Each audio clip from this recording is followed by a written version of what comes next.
Yes. If you can't take yourself out of your business, you don't have a business. I think people are pussies. Jeremy Minor mentioned in one of his clips, I don't really know if those testimonials are even real. He flew me out to Jamaica to stay in a 5-star hotel. You to change anything within sales, you want to change it within your life first. Yeah. But you've got 10 of them. Now that's 200 clothes, so you've 4 extra business. Boo-hoo. Forcing someone into doing something isn't bad. Unfortunately, you can't learn it from a woman, though. Sales is war, business is war, going to be a man is war. What do you mean? Are they even real? All right, what are you telling me, man? We're outside, but we're not outside together. We haven't linked up on a How you been, man? I've not been absent from the YouTube as well. I've been well. We ain't been on YouTube together either. I've been very blessed. I've been very. You spent a lot of time in that place they call the UK, man. Yeah, in the trenches. How was that, man? What was you actually doing over there? So when I'm there, do you know what? I probably do more deep work, I would say, when I'm there. Yeah. So I was building out the actual system for our info product. Yeah. And then I was working very, very closely with the team. And the person I was working quite closely with, they're not even here no more. They're not around no more. Nah. Yeah, no, definitely. I feel like when you go UK, I think one of the benefits that we've got is that I don't actually know what you're doing, but I know it's helping the business. I saw some comments that we got on our channel from the last upload, which I think, if I remember rightly, was the Will episode. And someone said, and big up you, can't remember the name, but they said it's good to see that you guys took on some stuff from Will. Now I don't know how they know we did, yeah, but we did. Sick. Yeah, I don't know if maybe they came for as a client. I don't know if they know that the prices went up. I don't know. Ah, that's sick. But I do want to reflect on that episode. Reason being, firstly, if you're watching this episode and you haven't watched that one, I think you should. I don't think there's any time expired. I honestly, out of all the podcasts I've ever done, my channel, any other channel, that was one of my favorite episodes I've ever done. And I think because the conversation, I learned a lot. It was super organic. Like I really forgot. Like, bro, we basically had a live consultation. Yeah, we did. And I think what I like is that since then we've applied a lot. Yeah. And something that I feel like keeps happening for us, and I feel like probably happens for every business, is like, I think I'm just realizing recently that we go through what everyone is going through with businesses, or everyone goes through that has got 8-9 figure businesses, which is where we're heading. And I think that gives me a bit of peace of mind. Sometimes a bit of frustration because I feel like, fucking hell. Like recently I've been having this moment where I realize that I know more than I think I know. Do you get what I'm saying? So like, prime example, yesterday we had a big realization of we've implemented a sales team, which Will spoke about. Will spoke about, what he did speak about was really if your close ratio was above a certain point, then your prices are too low. So we increased the prices, then gave it to a sales team. We did that a bit drastically and just gave it all to the sales team, which is typical us fashion. Yeah. We don't move the needle by any inches. Our thing is just... Yeah. And I think the reason we do that, I was thinking about this today, I think it's because I've always had this thing of plan B will distract you from a plan A. So I think we don't want to be anywhere near what we were. We just want to go that whole other, like we want to fully do it if we're doing it, which I think is good sometimes, but not all the time. Yeah. But I think one of the main things, like for me anyway, that I've learned since that episode, which was November, is that we're on the money. Like we're on the money. 100%. Like 100%. we're really on the money. We're really building a very good business. Yeah. There's ups and downs in regards to not so much even in performance, but just learning. Yeah. I'm learning so much about business. This is the most of a business I've ever felt like I've had. I've always felt like I've had hustles, and since I left my job, I always knew how to make money. Yeah. But this is the most of a business I have. That I feel like I've had. Like, this is a real... I think it's like a relationship. It's the furthest in we've been in one. Yeah. Because when I think about it, what we were doing last year, it was really just what I was doing, and I just taught it to you, and then you did it.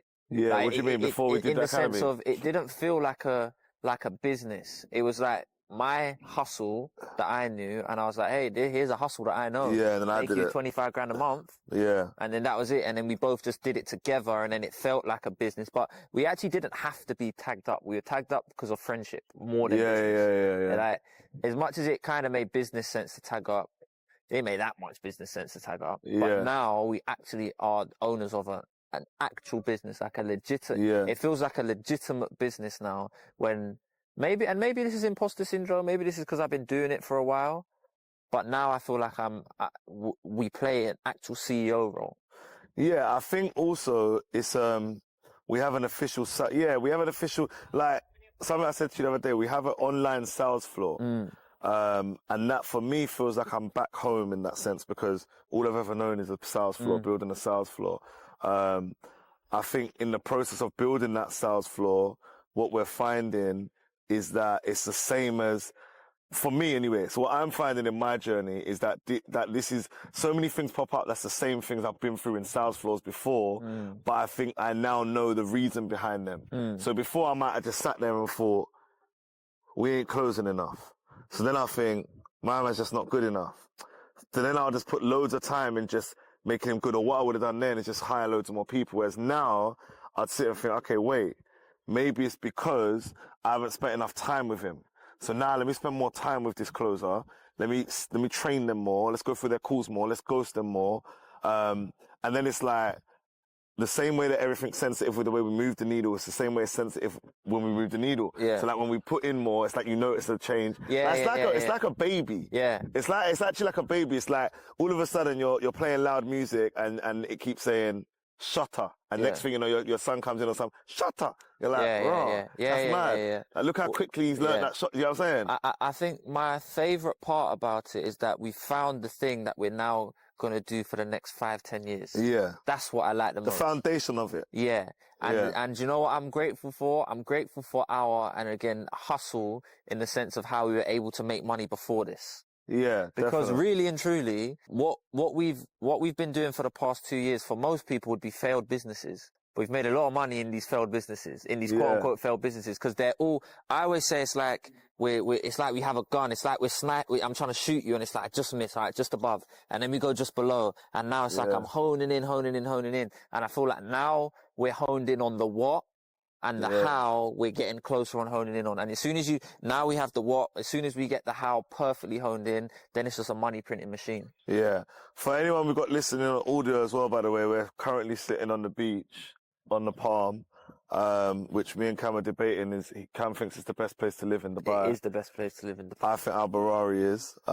Anyone who's in real estate, please comment below and let us know what and why is the best, because you probably know way more than we do. But yeah, if you hear a little rustle in the sound, it's just organic, you know, I think we're cutting the crap.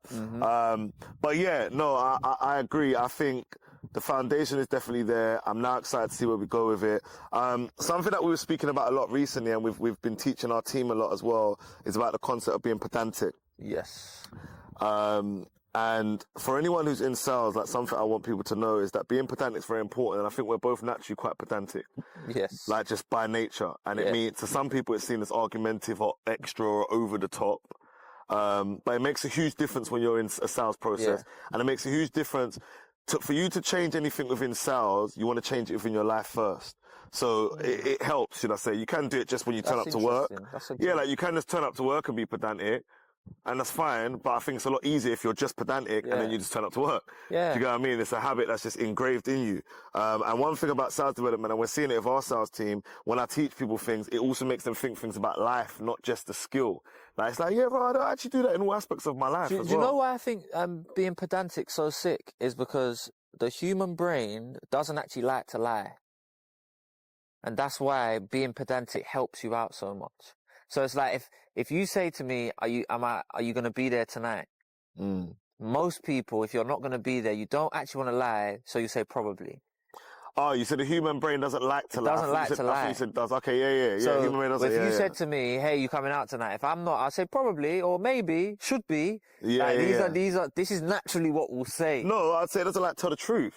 No, I'd say you don't like to lie. The reason I say that is because, look, if you said to me, are you going to come out tonight? And I said yes.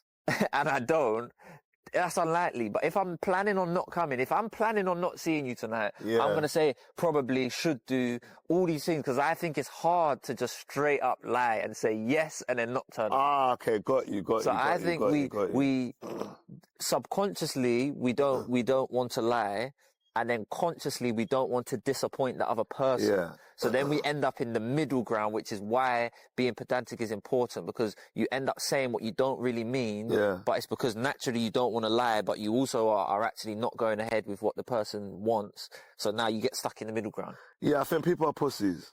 Oh, So, wow. yeah, so what I mean by that is like, naturally human beings are just scared, because it works on both sides. The reason why people aren't pedantic is because they're scared to be. They actually do want to confirm, is that actually freshly squeezed orange juice? They want to confirm it, but they don't want to be a nuisance. Yeah. How many people go to a restaurant, they don't like the food, they say, is everything okay? And they say, yeah, it's all fine and everything. I don't like this. People are scared to bother people. Like, we see it a lot in the sales process of, like, for example, saying to our team, when someone jumps on a sales call with you, you saying, oh, thanks for taking time out to speak to us today. Like, you've already lost a certain level of authority because you're thanking them for taking time out to look into your product. That helps them. Because and I think this has been a big thing for me in my personal life. It's like, I put everyone, like, I congratulate a lot of fish for swimming. I give everyone this pedestal of, like, oh my God, my guy. This is my brother, you know. He reposted me. This is my guy. Like, he dropped me home. Yeah. Like, no, but I think it's a self-esteem thing. Like, I think if I'd rather bother me than bother you, I think you're better than me. Yeah, I think people put people on pedestals to them. I think there's a lot of heroism. It's almost like, yeah, you're right. It's self-esteem. It's like you're actually treating people like they're better than you. What does that say to you, to yourself? Like, and that's why I think people.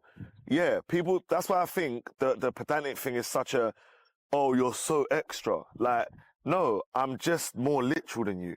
Like, and I want to tie it in so people understand why we're talking about being pedantic, because what we've learned training new sales reps is that a lot of sales reps, your prospects actually telling you where you've lost them, or that they're not going to buy, but you're too scared to double down on something, so you falsified your brain and you think this is a deal. Like, you think this might pay, or you think it could, or even, for example, you think he's trying to pay and it ain't working. Do you get what I'm saying? But you're just not being pedantic enough to say, oh, what does it say on your screen? Oh, yeah, it just says something about it's fouled. I reckon 98% people at that point would be like, okay, and not go, okay, but what does it actually say? Do you get what I'm saying? And I think being like that is different. I think there's two levels. I think the first level of being pedantic is it's just over your head. Yeah, so if I say you're coming out tonight and you say it should be, I just take it as a yes. That's level one. I think that is delusion and negative delusion. Yeah, but I think it's just over the head. I think it's just because I want you to come, should be means yes. I think the second level is when you know that should be kind of means no, but you don't actually know how to address it or what to say. You don't know how. You don't know how. And do you know what I notice? When I role play with a lot of our students, I'll say things, and I know this is a diss. I know you know. But you don't have to do it. Remember, Dummy said it. Yeah. So I'll say things like, "Oh, I'm not sure how many clients you've got," but or I say, "Oh, I'm not sure if you've worked with anyone in our industry before." It's so true, you know. A lot of people don't have to deal with it. Because Dummy said, remember in that role play, it's like, I knew he dissed me, but I didn't know how to respond to it. Why though? Why do people because especially if you're someone that I think there's two types of people. There's people that are naturally confrontational. So one thing about Dummy, I can tell that he's a man that outside, if you say that to him, he's like, what did you say, bro? Yeah. He's not on that. But on a sales call, you can't say that. Yeah. I can just tell from just his demeanor and how he reacts to things. For people's benefit, by the way, Dummy is one of our closers in the sales team. And I can tell that he's in real life I think he's quite confrontational in the sense of, I think if you diss him, he's like, what did you say? He's onto you. But how do you actually do that in a sales? So I think his first thing is a bit of anger, and then he's like, oh shit. And then by the time now it's escaped and now I've dissed you, I got away, bam, I got you. But you know, I think the problem is why people find it hard to deal with that in a sales call, because people aren't being themselves in a sales call. So because you're in a role, like, a part of it really is just being you, but using the right tone in the same time. Yeah. So for example, if someone turned around and said, look, I don't really know if those testimonials are even real, but everything does look good. Like, me naturally would be like, in my head, I'm like, what do you mean are they even real? But all I do is just change the tone. Okay, what do you mean are they even real? Yeah. Do you get what I'm saying? It's the same thing. That's a gem. What do you mean? Are they even real? You say what you think, what but say do you mean by that? Say what you think, but just say it with the right tone. That's why tonality is so important. Yeah, that's because you can actually say anything. Like, I could turn around and say, you know, I get it. You are being a bit of a prick. Yeah. But I understand it. Why are you being a bit of a prick? Whereas if I said, you're being a prick. What do you mean being a prick? That's true. I can't lie, with the right tonality, you can actually say anything. And you know what? Big up a guy called Robert Dabner, and he actually does follow us as well. He used to work on my sales floor, like, we was colleagues before I ran the floor years back. And he used to come in and he was the first to ever do this. And he used to say, I bank with Barclays. Who do you bank with? Cold. And I remember hearing him say it. I used to think, And I said to him, I said, bro, how'd you do it? That's what's mad. You're saying, how'd you do that? Yeah. Like, you know, like Wolf of Wall Street. Yeah, How did you do that? yeah. Like, how did you do that? He's like, do what? I'm like, how'd you ask them who they bank with? He's like, you just ask them. And this is why tonality is so important, because you could butcher that. I could tell 100 people to say that and they could butcher it. And they could lose all alignment, all report out the window because you just said, who'd you bank with? And in that way, and someone said, whoa. If someone's turned around and said, I bank with, and just for anyone else's benefit, like, I hate this reciprocity. Word. There we go. Yeah, that's what that is. That's that technique, because you've given someone information. You've said, I bank with so-and-so, who do you bank with? The human brain is way more likely to say, I'm comfortable now, and I'll tell you what it is. So yeah, I think we had this rant. I was in the ride, you was in UK, and we was having this conversation about pedantic, and I was saying to you, bruv, like, I don't get, who was we ranting about? I can't remember. But I was saying I go through it a lot when I'm with drivers, and you say you see it in the UK, and sometimes like the girls think we're so over the top with it because it's like, oh, you haven't always got to do this, but what I've realized is that the people who are pedantic are usually people who condition people and are usually leaders. Like if you want to be a leader, you have to be pedantic because the small things that you overlook can end up leading to bigger problems later on the line. But yeah, we was ranting about it, and then we went off into some big rant about being a man. Yes. Like men's men. Yeah. And I think we've both had similar upbringings in the sense of being raised by men's men. Yeah. You've been raised by a man's man. I've been raised by a man's man. And what I mean by that is like men who are men of honor and poke their chest out. Yeah, you know what I'm saying? Like poke their chest out. How important do you reckon that is in sales or in life? Would you say I think you can learn it at any time. I think you got to learn it off of someone though. You can learn it any time. But I think you can learn it at any time by any person that you want to learn it from. Yeah. I think, unfortunately, you can't learn it from a woman though. Yeah. You can't, of course, you can't learn that from a man. You can't, because I know what you mean. It's easier. There's only so far a woman can raise a man. There's a part that a man needs to be there for. And the reason I say that is because not being a man is easier. You know, the manly thing to do 99% of the time is actually the long road and the hard road. Yeah. So if you're left to your own devices, most people, unless there's the 1% of savages, which I wasn't when I was born, you're going to lead to like the easy path. Yeah. It's like when you hurt yourself, you cry, you go to mum, she gives you a cuddle. Yeah. That's easier. It's easier to do that than to tell your dad who's saying, "Love, get up, man, and just go run around." It's easier to do that. So I think you have to learn it from someone. I learned it from someone. I think you have to learn it from someone. I learned it from a few people. I learned it from my stepdad. I learned it from my dad. And I also learned it from my old boss, my uncle. Yeah. They're the three people that I learned about being a man from. That's interesting. I want to double down on the old boss because mine was my dad and my stepdad too. But a part of it, mine was definitely my dad too. But a part of it came from Steve, my boss as well. And I think we were saying this to our clients the other day. Like a lot of CEOs struggle with having faithful, loyal, dedicated team, right? And I think something that I definitely know I've always been good at, anyone who's worked for me has been inspired by me. And they've, to some extent, wanted to do things like me. Not everything, but they've wanted to do some things like me. And I think they've learned a lot. Just a gem for any CEOs that are building a company that haven't got that company culture in place. You want to be able to install something in that office that allows them to, we said this the other day to, I can't remember who we said it to, one of our clients, but point being is that you want to give them more than just a job, because then that's how they kind of feel a bit attached to you. Because if they learn stuff about life, like we just both said we have, there's an attachment there. We've still got a respect for our bosses. There's like, if we ever had to go and get a job, that's the type of people we'd want to work for. Do you get what I'm saying? And that's probably the type of people we've become similarly as well as bosses ourselves. And I think it's very important. What do you think that effect of, what was your boss's name? Dave. Had on you? I think a big one. His thing was, from when I was young, he's a militant man. So he'll come in, you can't say hello, it's good morning, good afternoon. But very, very, very, he's on you for that. He's on you for everything. Yeah. And then you start to become sharper.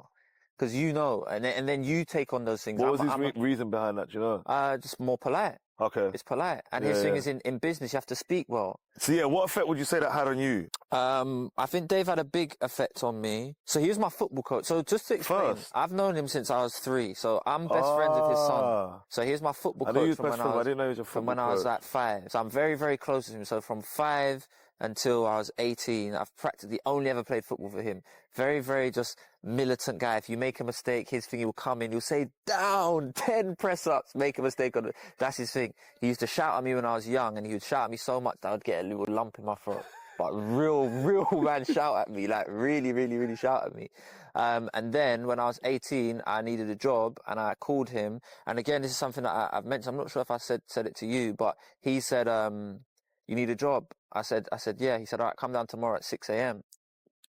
He came down. Yeah, but hear what I said. Remember, I'm not ready for the real world. Yeah, I've come out of school. I'm not ready for that. I told him what situation it was. Yeah. But I hear this. I've said, well, that's a bit early. He's returned to say, you've just asked me for a job. I'm giving you a job tomorrow. No one else. Who else is going to do that? You've done no interview, and you're saying that it's early. He's like, you're not serious. He's like, you're not serious. At the time, I'm like, bro, he's being mad harsh. Like, what do you mean I'm not serious? But that's what the real world is like. Yeah. And his thing is, he's just very, very on it. So I'll get another example. His thing is, you have to say good morning.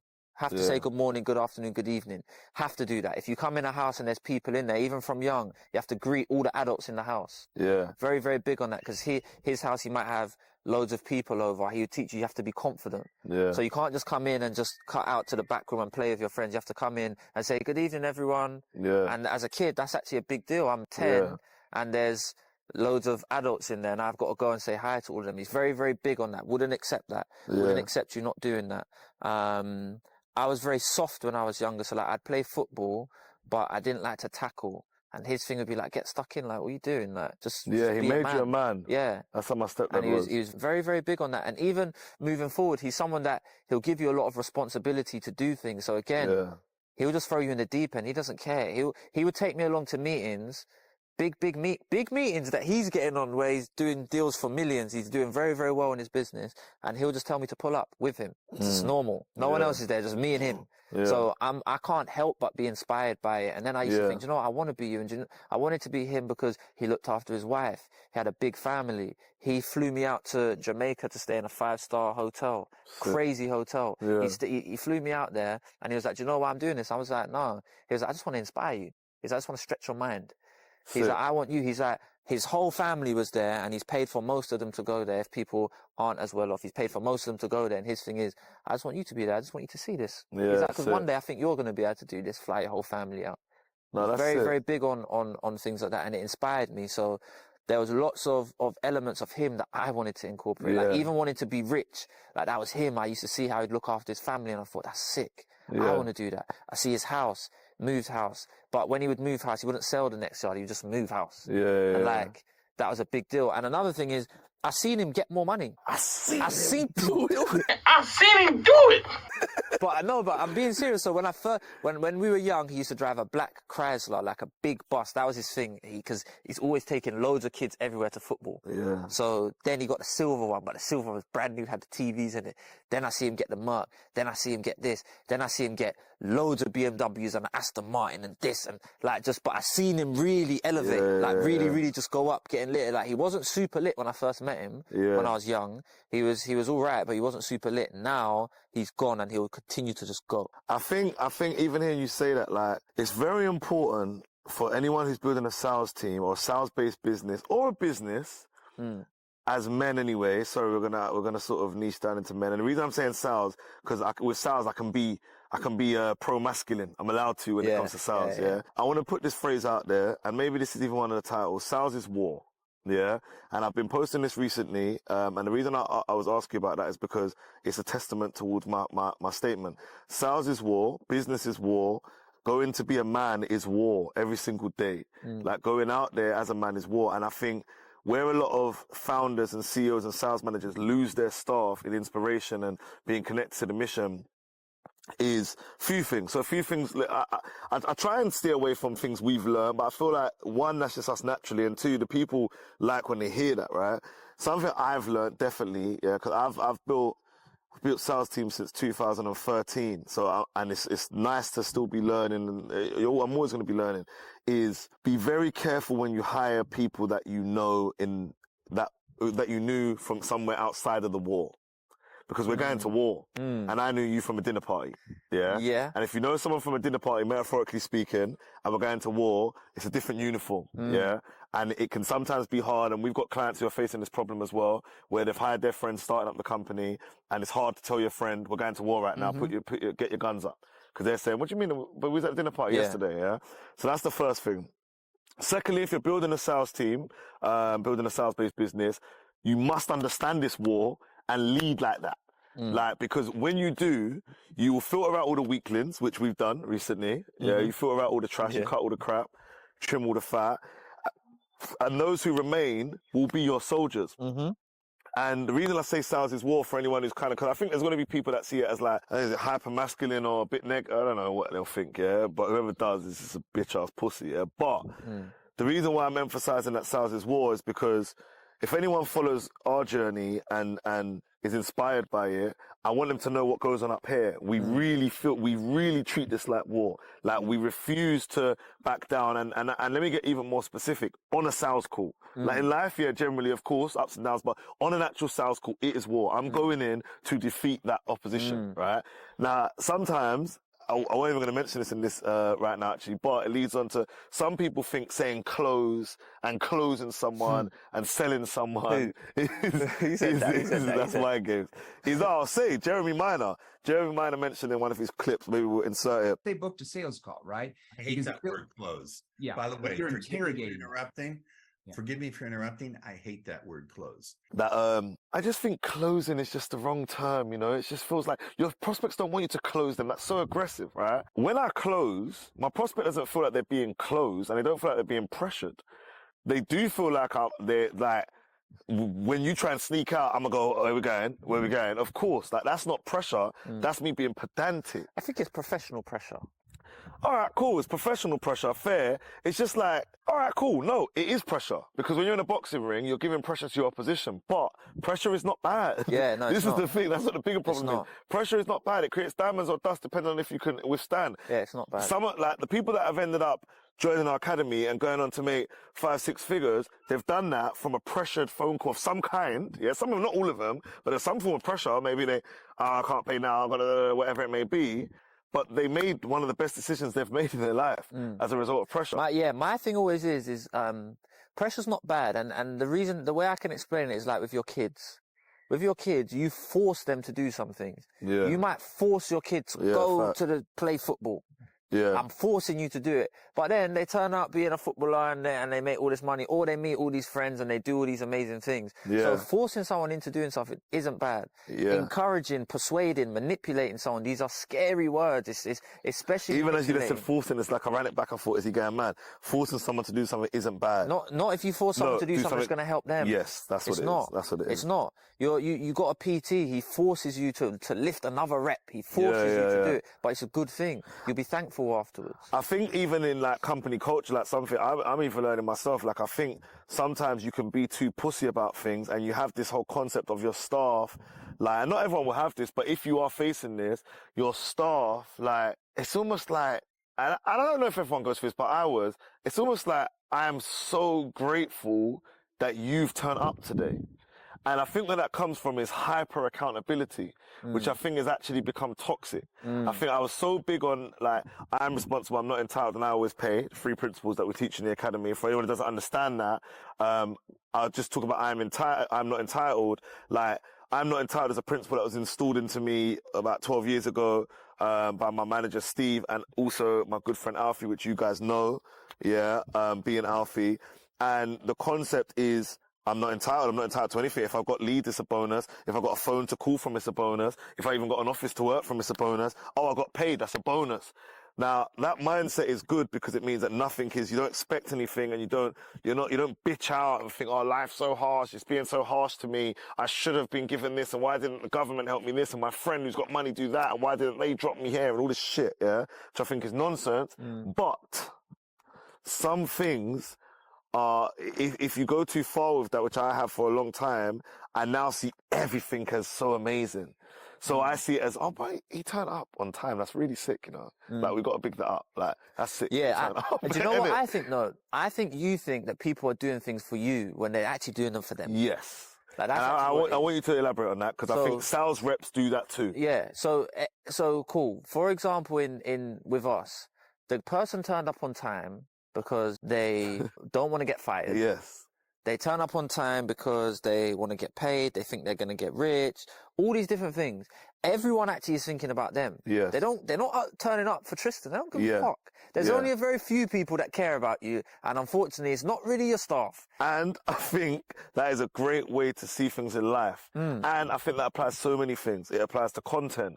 It applies to day-to-day stuff. Not many people care about you, and that's fine. I'm very big on that. Yeah, I'm very big on no one cares about me, which is fine, which is okay. I can try and force them to care about me, but people don't care about me. And it is absolutely fine. I think it's actually more toxic when you think people do. Yes. And I think that's where I sometimes have done that. Like friends, colleagues, whatever it may be. I don't think anyone cares. But then you can take it sometimes too far the other way. Yeah. Because if anything would say I can be too guilty of going the other way in thinking that you don't actually care about me. You're just doing, sometimes they might care about me a bit. Yeah, agreed. Like people don't care as much as we think they do, and I think you thinking that they do is a recipe for failure. And I wanna use that across the board. Content, like we got to a point where we stopped really promoting the fact we have a sales academy. Yeah, so I think content, we stopped promoting that we have a sales academy. And it's funny because even some of my own friends are like, what do you actually do? Do you know what I'm saying? Which makes you realize that you have to consistently remind people what you're doing. Otherwise, people will just forget. And that is because, not even forget, people just don't care about you that much. And there's a lot of noise in the world. Yeah. And I think but it's a harsh pill to swallow, which is fine. But the thing I always say is, do you care about other people? That's always the thing that I see. The thing is, I think I do, and I think that's my problem. No, I don't. I don't. And there he is, ladies and gentlemen. No, but you know what it is? There's very few people that I do care about. That's the thing. And I maybe you're just very, very, I don't know, empathetic. I think there's a lot of empaths in the world. My little sister cares about people even more than I do. And I care about people. I think my mum's like this. My whole family's like this. My family come from like working with kids and just community-based people. So we naturally care about the people them. But I'll be honest, I think caring about people too much has actually slowed me down in my life, if I'm being honest. If I'm really cutting the crap. I care. I'm very, see with me, my thing is if it's fuck me, then it's fuck you. And I've got a very small group of people that I care about, but the people I do care about, I care about immensely. But what about if it ain't fuck you? No one said it was fuck you. Huh? You said if it's fuck you, then if it's fuck you. You said if it's, you didn't think of that part. You said if it's fuck me, then it's fuck you too. No, so and the thing is, see, I exaggerate everything. So fuck me means that if you rate you more than you rate me, then fuck you. Oh, that means fuck you. Yeah. So just to confirm, you feel like it's fuck you if they rate themselves more than you? Not rate themselves, that's probably the wrong word, but care about themselves more than you. Which is most people, which is why I don't care about most people. Because you don't care about me. That's literally my thing. You don't care about me. Yeah, but I don't think anyone should care about you more than they care about themselves. Well then, that's why I don't care about anyone, isn't it? And that's that. But no, so obviously since the last episode, we've scaled a sales team. I want you to talk about something that I think is really interesting and I think is very helpful for people, is the importance in removing yourself from the sales process when you've built an offer. Yeah. And the reason why is we had a talk yesterday with Big Up Harley, the owner of Trend. I always get it wrong, but Trend. Big Up Harley. Big Up Harley. Yeah, my brother. Yeah. And again, doing very, very well, got e-learning offer. Many people we come across, even people we came across that we told them we were the one closing it, they're like, oh, you don't want to do that. What's the importance in that? And whilst you're on that point, the importance in going from organic to ads. I want to talk about that. Okay, cool. I think the simple thing of why you shouldn't close the deals is because you could only probably take 60 calls a week, 70 calls a week. Like how much scale is there to that? That's literally just the simplest reason. It's like you've actually got a finite amount of time. So if you even if you use all of your time, and if you do use your time, you won't be able to grow the business. So the most you can do is 70 calls a week, sorry. And even if that is a lot of money, you're actually stuck there. Your ceiling's there. So let me be devil's advocate, yeah? Because obviously we've gone through it. What about if it's like, but no one will be able to close it like me and people want to talk to me? They probably won't be able to close it like you. They probably won't, not straight away. won't be able to close it exactly like you, but that's fine. But I feel like people get too hung up on percentages. So firstly, they won't be able to close it like you straight away. Yeah. So they are going to have to grow and learn into that. But okay, let's say, look, you take 70 calls and you close, or let's do 100. You take 100 calls and you close half of them. Okay? 100, that's fine. That's 50 closes in a week. Just anyone. No, not you, obviously. 95. So if you can close half of the calls, you could take 100 calls in a month, let's say, as one person. That's fine. You close 50 calls in a week, yeah? In a month. Imagine if you had 10 sales reps. Yeah. So now they're going to take 1,000 calls, but they don't sell it like you. So they're not going to close 50. They're going to close 20. Yeah. But you've got 10 of them. Now that's 200 closes. So you 4x your business. Boo-hoo. You've lost a few percentage in the close rate. You've made more money. Now guess what? If you keep them on 2, 3, 4 months, they will be able to close at you. In fact, I would argue they'll actually be able to grow to close better than you because they only have to focus on sales. You got to do sales, love that point. this, that. I agree with that. All they have to do is sell. So yeah. give it 6 months and they'll be a better sales rep than you. And if they're not a better sales rep than you, then there's a problem with your system. Yes. And it's your fault. Yes. If you can't take yourself out of your business, you don't have a business, you've got a flipping one-man band. Yes, agreed. And you know what? So my granddad who said that to me, and I used to have this debate a lot with previous partners, like they haven't really accepted that, but I stick by that. If you can't remove it, then it's not a business. Yeah. Like for real. It's a good hustle. It's a hustle, yeah. With the organic to ads, like I think for us, and the reason I'm talking about this because I went through it myself. I really went through it. Organic spoilt me, man, for a whole year. Yeah. And then I think going to ads, I didn't actually think it was going to really connect like that. Yeah. Do you know what? As I'm talking, I need to accept more things because everything that I've resisted against has been not bad.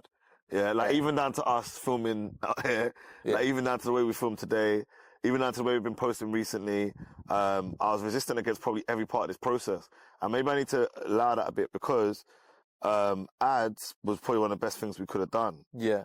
Like, I just thought that the cold audience wouldn't buy this and they wouldn't, like, do you know what I mean? It's just a different process. Like, a warm audience, what I want people to know as well, if you can only sell to a warm audience and you can't sell to a cold one, your offer's not as good as you think it is. Yeah. You're good. They like you. Yeah, that's fact. Like, the thing I always that's actually true. The thing I always say is, look, imagine how easy it would be to sell to your friend. That's what a warm audience is like. Imagine if I had something, I was like, oh, bro, trust me, this is good. Trust me.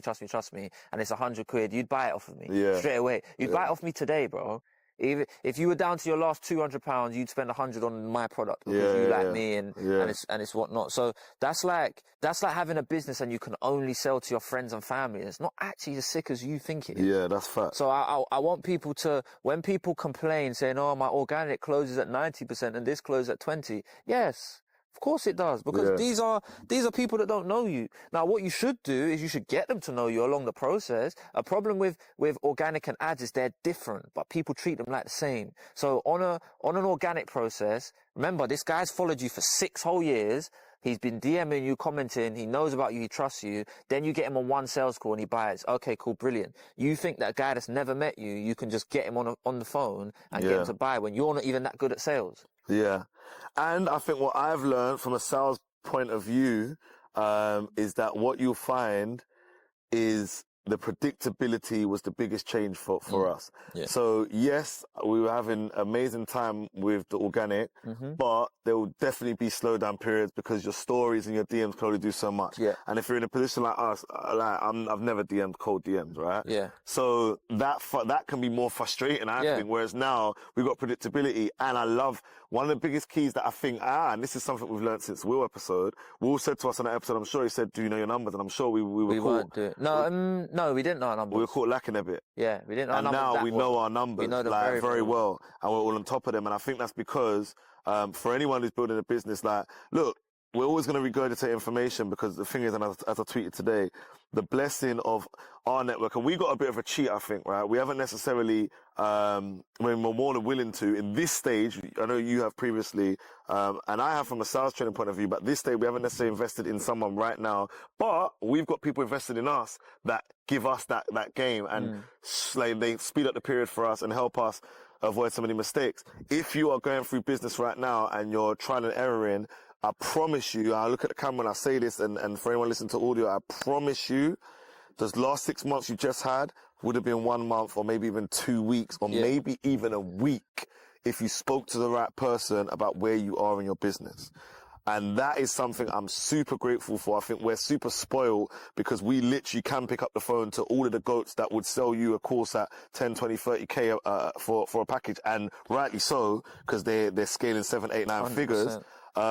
We can pick up the phone and say, hey, bro, what do you think about? Or again, alternatively, we've got partners in our company, in our actual, we can pick up the phone to some of our partners and actually say, what do you think about it? And then they could save us. Yeah, 100%. A long time. I can't lie, even the other day, like, big up Cheeks, he saved us a lot of time. He saved us a lot 100%. Of time just with one conversation. 100%. And that's something I've really learned, you know. One 100%. Conversation can really solve you and save so much time.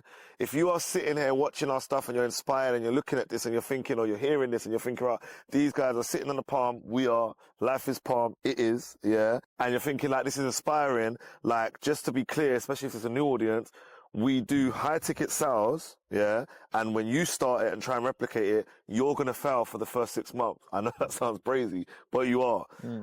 But if you come to us, you won't, because we'll save you so much time. We've got reps who are in our company now, they're only 6 weeks in, and they have learned a year's worth of, $1 million worth of game, bro. Yeah, that's the one thing I do always want to let be known. Because like people post things about they have a course, and people in the comments, their genius self say, don't buy this, you can find everything on the internet. Oh, well, yes, you can find everything on the internet. That is not the point. There is no secret source to anything. Yeah. But what there is a method that if you follow just this method, it will save you a lot of time. Yeah. So everyone that says you can find this stuff on the internet, they are poor. No, they are. I was gonna round up, man. They are. Do you know we why? Can't round up on that. No, they are. We can round up because that's just the truth. It's getting dark, guys. I'll tell you why. You see, like all the courses that I've bought, I spent a lot of money in courses when I didn't have that much money. My first 20K I made in business, I spent it all on courses, all of it, £20,000. I didn't have money at the time. Smart, very smart. Now, all that money that I spent, I saved so much time, and within a year, my business was making 10, 15, 20, 30K a month. Yeah. From that 20K investment. Yeah. Now, all of that stuff that I got in there could have actually been found online, but I'm still grateful that I bought it because it was all in one place. So the beauty of having everything just in one place, 100%. a one-stop shop, 100%, like a one expert. I don't have to look anywhere. I don't have to, you know, when I had these courses, I didn't even watch YouTube videos, you know. I only looked at the course. It was like, in fact, it got to a point where I actually stagnated because it was a thing where if it doesn't say it in the course, I can't do it. I would say that's our academy. You can learn everything you need to know in our academy about sales. And that's not me even saying, I promise you can, because I know how much time we put into it. And then now we're going further by giving you all the YouTube content. So anything that you might have as a question or whatever, or might come up in the journey, and let's say you're 6 months in and you feel like you're kind of past that course because you're now doing 5, 10K a month, will now be on our YouTube. And then you can go even further and join our community, which is pay as you like. Or you can join our fucking free lives. Or you can just watch this, because we just gave you $1 million worth of game. 100%. Do you get what I'm saying? 100%. It's going to save you time. It's going to save you time. You've got time and money in this life, and money is going to save you a lot of time. Yeah, big facts. So yeah, man, there you have it. Another day, another dollar. This is going to be this is our new home. So this is where we're going to be filming. Feel to relax. If Michael Jackson was alive, he'd tell you to smoke one. Yeah, I think what we're thinking is chill for the rest of the evening. Yeah. Taking the views. Taking the center. But yeah, people, man, tell us what you want us to touch on as well. Something I want you guys to know is that we're here for you. So any questions or queries you guys have got when it comes to sales and the cutting of the crap. I would actually like to apologise because we haven't done as many pods as we should. And we're back and we're going to kill it. And it's very effortless for us to do. So I would like to apologise. It is. Yeah. I'm not going to apologise, but we're here now. Yeah. And the crap's been cut.